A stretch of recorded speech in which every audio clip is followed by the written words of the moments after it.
Hi. మీరు communism అనే మాట వినే ఉంటారు. కమ్యూనిజం అంటే ఏంటి?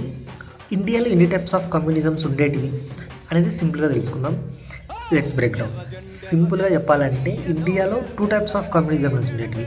ఒకటి political communism, 2 revolutionary communism. Political communism అనేది సిపిఐ, సిపిఎం లాంటి పార్టీలు నడిపించేటివి. వీళ్ళు జర్మన్ ఫిలాసఫర్ అయిన కార్ల్ మార్క్స్ సిద్ధాంతాలని, ఆలోచనలని నమ్మేవారు. అందరూ సమానంగా ఉండాలి, ఏ ఒక్కరు ధనవంతులు అయిపోకూడదు, ఏ ఒక్కరు పేదవారు అయిపోకూడదు అనే ప్రిన్సిపల్స్ మీద ఈ పార్టీలు నడిచేవి. ఎలక్షన్స్లో పోటీ చేసి కేరళ, వెస్ట్ బెంగాల్, త్రిపుర లాంటి రాష్ట్రాల్లో గవర్నమెంట్ కూడా ఫామ్ చేశాయి.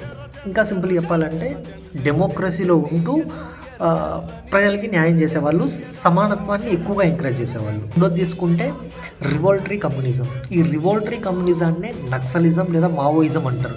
ఇది వెస్ట్ బెంగాల్ నక్సల్బరీ అనే గ్రామంలో 1960 పుట్టింది. వీళ్ళు మ్యాక్సిమం రైతుల కోసం, గిరిజనుల కోసం, భూమి లేని పేదల కోసం ఎక్కువగా పోరాటాలు జరిపేవాళ్ళు.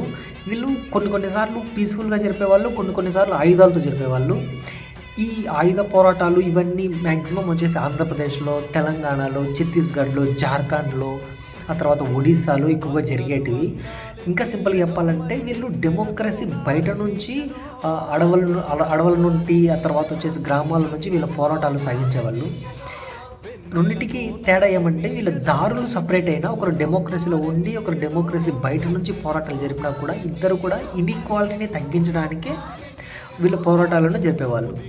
మీకేమనిపిస్తుంది? ఎన్ని పోరాటాలు జరిగినా కూడా ఇండియాలో ఇన్ఈక్వాలిటీ తగ్గిందంటారా? Let me know in the comment section.